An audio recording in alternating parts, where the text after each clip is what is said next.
விடியாத ஸ்டாலின் மாடல் அரசு சமீபத்தில் அறிவித்துள்ள குழந்தைகள் பாதுகாப்பு, பாலியல் வன்முறையிலிருந்து பாதுகாப்பு, பள்ளி வளாக கண்காணிப்பு போன்றவை இப்போது புதிதாக கண்டுபிடிக்கப்பட்ட அம்சங்கள் அல்ல. பல ஆண்டுகளாக நாட்டில் விவாதிக்கப்பட்டு நீதிமன்றங்களாலும் சமூக அமைப்புகளாலும் தொடர்ந்து வலியுறுத்தப்பட்ட அடிப்படை கடமைகள். ஆனால் 4.5 ஆண்டுகள் கடந்த பிறகே ஸ்டாலின் அரசு விழித்துக் கொண்டுள்ளது. பாலியல் குற்றங்களிலிருந்து குழந்தைகளை பாதுகாக்கும் சட்டம் பல ஆண்டுகளுக்கு முன்பே நடைமுறைக்கு வந்தது. இருந்தும் அந்த சட்டம் குறித்து ஆசிரியர்கள், பணியாளர்கள் என யாருக்கும் முறையான பயிற்சி வழங்கப்படவில்லை.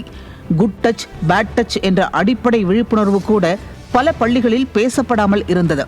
இதன் விளைவே தொடர்ந்து வெளிவரும் மாணவர்களுக்கு எதிரான துஷ்பிரயோக சம்பவங்கள். இவற்றுக்கு பிறகே ஸ்டாலின் அரசு கண் திறந்ததென்றால் இதை நிர்வாகத்திறன் என்று எப்படி சொல்ல முடியும்?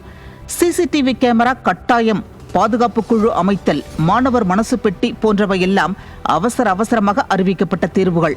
இந்த ஏற்பாடுகள் 4.5 ஆண்டுகளுக்கு முன்பே அமல்படுத்தப்பட்டிருந்தால் எத்தனையோ குழந்தைகள் பாலியல் துஷ்பிரயோகங்களிலிருந்தும் மன உளைச்சலிலிருந்தும் காப்பாற்றப்பட்டிருப்பார்கள்.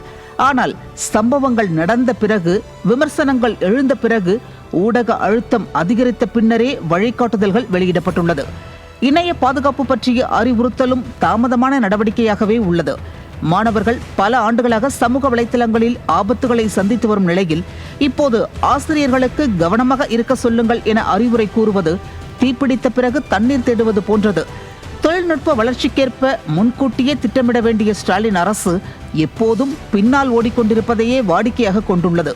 இந்த வழிகாட்டுதல்கள் குழந்தைகளின் பாதுகாப்புக்கு அவசியமானவை என்பதில் மாற்று கருத்தில்லை. ஆனால் அவை இவ்வளவு தாமதமாக வெளியாகி இருப்பது 4.5 ஆண்டு கால திமுக ஆட்சியின் நிர்வாக தோல்விக்கு நேரடி சாட்சி. குழந்தைகளின் பாதுகாப்பு அரசியலுக்கான விளம்பர பொருள் அல்ல, அது முன்னுரிமை.